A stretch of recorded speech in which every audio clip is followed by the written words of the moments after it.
தினம்தோறும் விளக்கேற்ற நல்ல எண்ணெய் இதயம் நல்லெண்ணெய். இவங்க வந்து என்னோடய ஃபேமிலி ஃப்ரெண்ட்ஸு கரூரில் இருக்கிறாங்க. ஸோ எனக்கு இங்கே 1-2 கோயில் போகிற ஒரு இது உண்டு. அவங்கள பார்க்கணும் அப்படின்னு நினச்சிட்டு இருந்தேன். அதை பற்றி பேசிகிட்டு இருக்கும்போது அப்படியே ட்விட்டரில் இது வந்துகிட்டே இருந்தது. அப்போ திடீர்னு பார்த்தாச்சுன்னா சித்ராவோட அந்த இன்சிடெண்ட் நான் பார்த்தேன்.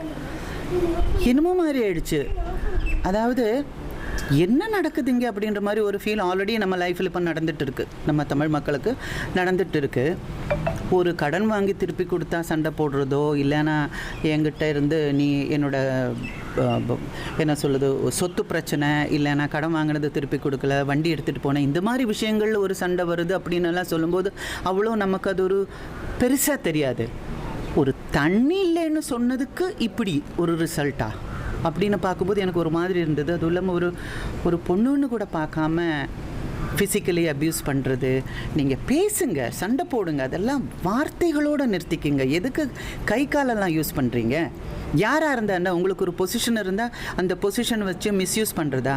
நீங்கள் நமக்கு நல்லது செய்வீங்க அப்படின்னு நினச்சி தானே இவங்க எல்லாருமா சேர்ந்து ஓட்டு போட்டு உங்களை ஜெயிக்க வைக்கிறது. அப்படி இருக்கும்போது ஒரு தகப்பன் ஸ்தானத்துலேயோ ஒரு அம்மா ஸ்தானத்துலேயோ இருந்து அவங்கள காப்பாற்ற வேண்டிய நீங்கள் அவங்கள போட்டு அடித்தா எப்படி இருக்கும்? ஒரு பொம்பளைன்னு கூட பார்க்காம அவங்கள போட்டு அடிச்சிருக்காங்க. அந்தம்மா அங்கே அந்த கீழே கிடக்கிறது பார்க்கும்போது என்னமோ பண்ணிச்சு. ஒரு நிமிஷம் நானாக இருந்தால் அப்படின்னு நான் ஃபீல் பண்ணி பார்த்தேன்.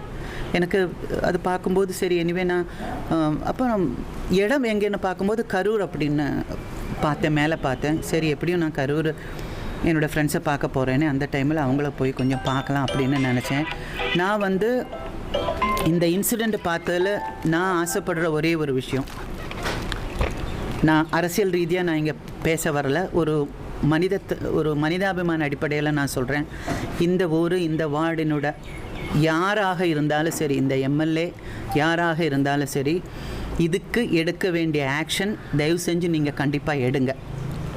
கண்டிப்பாக எடுத்து தான் ஆகணும். யார் தப்பு செஞ்சுருந்தாலும் எனக்கு அவங்கள தெரியும், எனக்கு இவங்கள தெரியும் அப்படின்னால ஏதோ ஒரு விவேக் ஒருத்தர் எனக்கு கமிஷனர் தெரியும்னு சொல்லி விவேக் ஒரு காமெடி ஒன்று சொல்லுவார். அந்த மாதிரி எடுத்துகிட்டு போகாமல் யாராக இருந்தாலும் ஒரு 2 பேரை அடித்து போட்டிருக்காங்க, அதுக்கு வந்து கண்டிப்பாக தயவு செஞ்சு நீங்கள் ஸ்டெப் எடுங்க. எஃப்ஐஆர் ஃபைல் பண்ணியிருக்குன்னு சொன்னாங்க, எஃப்ஐஆர் ஃபைல் பண்ணியிருக்குன்னு சொன்னாங்கன்னு சொல்லி அது சொன்னதோடு சரின்னு சொல்லி எடுத்த தண்ணியிலையும் அங்கேயும் போடாமல் தயவு செஞ்சு ஸ்டெப்ஸ் எடுங்க. பாவம் உங்களை நம்பி நம்ம எம்எல்ஏ நம்ம கவுன்சிலர் அப்படின்னு சொல்லி நம்பி உங்களுக்கு ஓட்டு போட்டு உங்களை ஜெயிக்க வச்சுருக்காங்க. அவங்கள ஒரு அப்பா ஸ்தானத்தில், ஒரு அம்மா ஸ்தானத்தில், ஒரு அண்ணன் ஸ்தானத்தில், ஒரு அக்கா ஸ்தானத்தில் நின்று காப்பாற்ற வேண்டியது உங்கள் பொறுப்பு. தயவு செஞ்சு இதுக்கு ஸ்டெப் எடுங்க. அந்த எஃப்ஐஆரோட ஒரு கதையாக போகாமல் பண்ணியாச்சு அப்படின்னு சொல்லி விடாமல் ஸ்டெப் எடுங்க. யாராக இருந்தாலும் ஸ்டெப் எடுங்க, பனிஷ்மெண்ட் வாங்கி கொடுங்க. அவ்வளோதான் நான் சொல்லுவேன். தேங்க்யூ.